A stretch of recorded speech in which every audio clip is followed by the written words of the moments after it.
allí donde se llevan a cabo los experimentos con platillos volantes. Entre mis diversas fuentes de información, la principal ha sido Bob Lazar, el cual trabajó sobre uno de los 9 platillos volantes allí custodiados. Aterrizamos en Groom Lake. Allí tomé un autobús hacia... No estoy seguro de la distancia, pero unos 25 kilómetros al sur, hasta una zona donde hay un lago salado llamado Papoose Lake. Y justo en la ladera de la montaña se encuentra el área llamada S4. ¿Qué sintió cuando entró allí por primera vez? Parecía todo muy militar, no un ambiente científico. Había muchos controles, con niveles máximos de seguridad. Se fuera donde se fuera, había que ir acompañado de un guardia armado, incluso al cuarto de baño. Todas las puertas se abrían y se cerraban con una identificación magnética personal. Era un ambiente muy opresivo.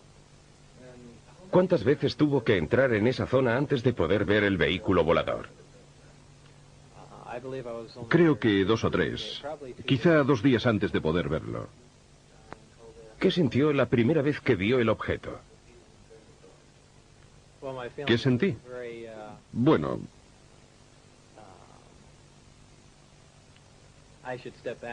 volviendo atrás en el tiempo, la primera vez que vi la astronave fue cuando entré en el hangar y me dije, esto explica por fin todos esos avistamientos de ovnis. Es un vehículo militar secreto en fase de experimentación y ya está.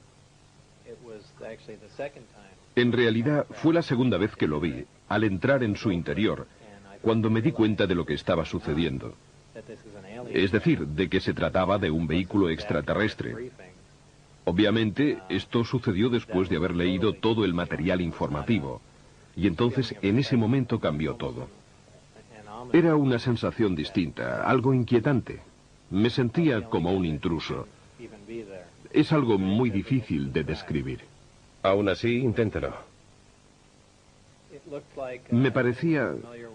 ¿Tienes presentes las fotos de Billy Mayer tomadas durante sus avistamientos? Era increíblemente parecido a los discos de sus fotos. Una forma fugaz, pero nítida, de una nave discoidal. Es bastante difícil describirlo así, sin dibujarlo, pero tenía la típica forma de platillo volante. ¿De un solo tipo o de varios? En total había 9 platillos. Pero yo trabajé en ingeniería inversa solo con un objeto. Estaban en hangares separados y en cualquier caso eran todos visiblemente distintos. ¿Le dijeron alguna vez cómo habían sido recuperados por el Cuerpo de Inteligencia de la Marina? No, en absoluto. La gente ha sugerido varias hipótesis, que habían sido derribados o que habían caído, pero no parecían dañados y por consiguiente tengo serias dudas sobre dichas hipótesis. ¿Nos puede describir el interior? Es muy simple. Existe un solo color dominante, un gris peltre. El exterior es también de este mismo color. No tiene aristas. En el interior, todo el equipamiento tiene una forma redondeada, incluso los asientos y los espacios para los amplificadores.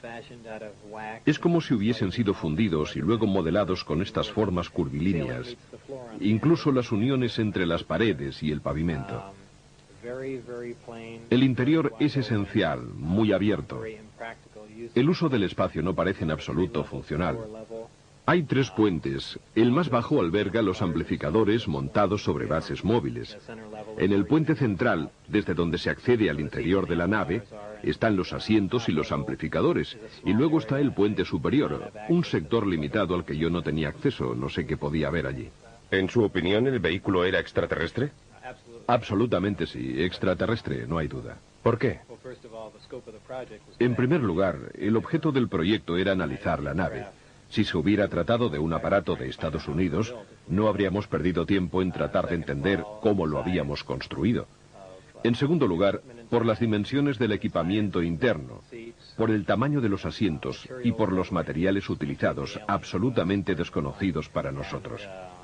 Y por último, por el carburante, el elemento 115, que en realidad no existe. Estos datos han de sumarse a las informaciones que me fueron facilitadas, en las cuales se indicaba claramente que se trataba de una nave extraterrestre. ¿Le dijeron cómo funcionaba el sistema de propulsión? Formaba parte de mi trabajo de ingeniería inversa, es decir, debíamos averiguar el funcionamiento del sistema de propulsión. Habían realizado ya algunos progresos, pero no sé exactamente desde cuándo se encontraba allí la nave, si llevaban 1 o 10 años analizándola.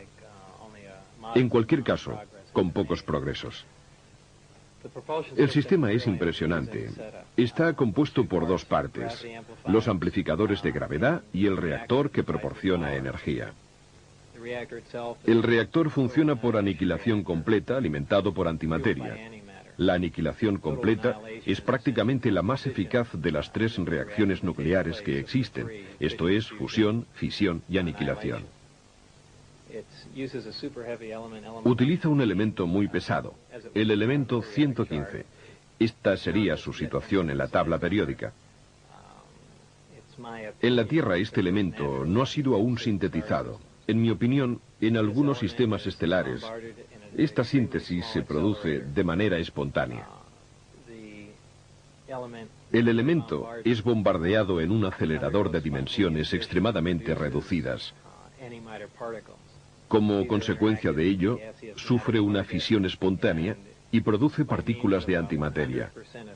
Estas, gracias a un dispositivo termoeléctrico con una eficacia del 100%, interactúan con la materia gaseosa y se transforman en electricidad. Ahora bien, la primera ley de termodinámica viene a decir que la eficacia al 100% para cualquier dispositivo eléctrico es bastante imposible, ya que se producen dispersión de calor y otras pérdidas de esta índole. Pero yo, en este sistema, no las detecté. Es una tecnología absolutamente asombrosa. La increíble cantidad de energía que genera el sistema alimenta los amplificadores y, como producto secundario del bombardeo del elemento 115, se genera un fenómeno interesantísimo, es decir, una onda especial, la denominada gravitacional A. Esta onda viaja de un modo muy similar a las microondas. Se aplica a los amplificadores gravitacionales y mediante la corriente eléctrica generada por el reactor es amplificada y enfocada. La señal amplificada de este modo se torna ligeramente afásica y gracias a esto es posible atraer o rechazar cualquier cuerpo gravitacional. El vehículo es capaz de despegar, incluso utilizando un solo amplificador.